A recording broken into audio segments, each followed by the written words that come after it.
Hey, what's up everyone, and welcome to my review for Jurassic Park in 3D.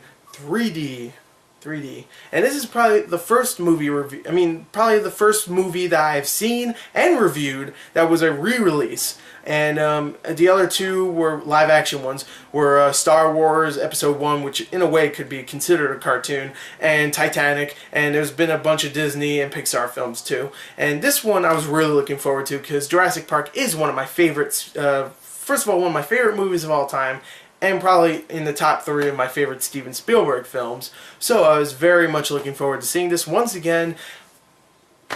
I guess, what did I think? I mean, you already know what I think, but well, how does it hold up? Let's say that. And how's the 3D?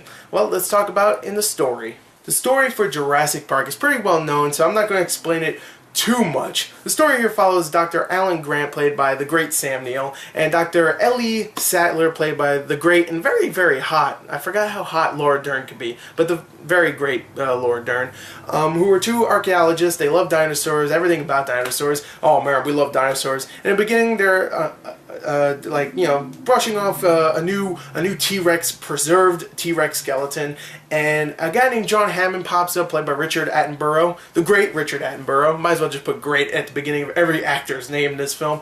But pretty much John Hammond lays it right on to them.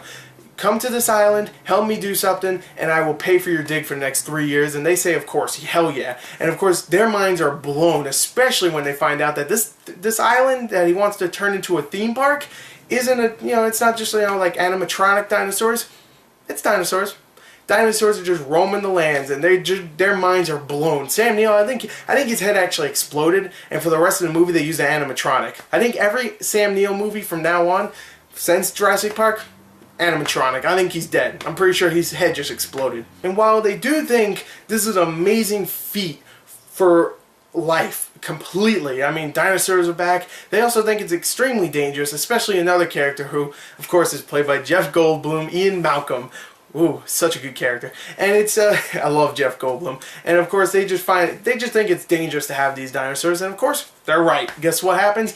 The electric goes out on all the fences that keep the dinosaurs in their preserves, and a bunch of them break out, and of course, pandemonium just roams free. It's just everybody's dying. So, I mean, do I really need to explain much else about the plot of Jurassic Park? You know what it is, and really what I explained was pretty simple. You understand what the plot is, even if you've never seen Jurassic Park. And if you've never seen Jurassic Park, stop watching this review and go see it right now, because it is one of the best movies I've ever seen in my life. Just the sheer amount of adventure and the amazing special effects, which definitely hold up to this day. It's been 20 years, and they hold up perfectly.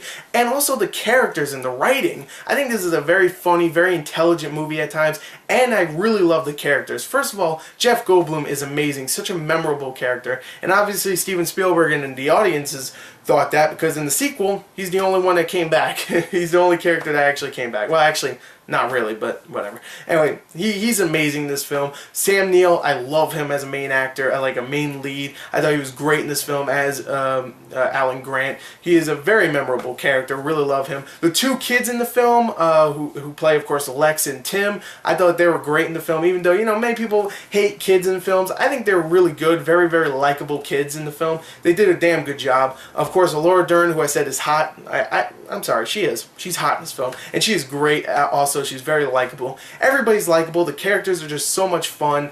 Very well written, in my opinion, and it's very funny at times. And even though there is a couple of shots with the CG and it doesn't look all that amazing, it definitely has aged. For 20 years, a lot of the special effects are still groundbreaking, and the animatronics are some of the best out there. All the raptors, all the CG, all the T-Rexes, all those dinosaurs look amazing, and I love, even when the CG doesn't look that great, I love how the dinosaurs interact with the environment and the characters in it. I love that, and it's such a groundbreaking effects movie, not just special effects, but animatronics too, and it is an absolute, and puppets too. They actually use puppets sometimes, and it is an amazing, amazing experience just because of that. But the characters are so likable. The movie itself is so fast, even though it's over 2 hours long. It's so fast. It's so much fun just to look at and just, you know, listen to the dialogue, which could be funny and very intelligent at times. It is a fun as hell movie, and it's always been. It's such a great adventure, and one of the best theme songs from John Williams ever. So good. At that end, always kind of tears me up sometimes with that amazing music. Just them, you know, watching the, I guess what, the pelicans, not the pelicans, just the birds fly around and stuff. You know, just come. Oh, I love that theme song. And also, I didn't mention this, but the 3D in this film, even though it's not amazing, there is some scenes that really make it pop. Like, there's a whole scene with Sam Neill and the kids running away from a bunch of Dilophosaurus, I think. It's pretty much in a field, and that part really does pop. Now, there's not too many scenes where the 3D jumps out at you or anything, because the movie wasn't made like that. It wasn't made, you know, so in 20 years they can make it into 3D. But what they did with it, they did a pretty damn good job. So if you're going to pay extra money for the 3D, might as well, you know, go ahead. But if you want to see it in 2D, it's definitely a great experience to see again in the theater. And like me, I never saw it in theaters because I was too young to see it. So definitely go check it out again. Jurassic Park. That guy's going to go see it. That guy's rushing out right now. He saw my review. It's not even up yet. And I just love Jurassic Park. It is one of my favorite films of all time. I give it a 40 out of a 40. Thank you. Definitely go check it out. Goodbye.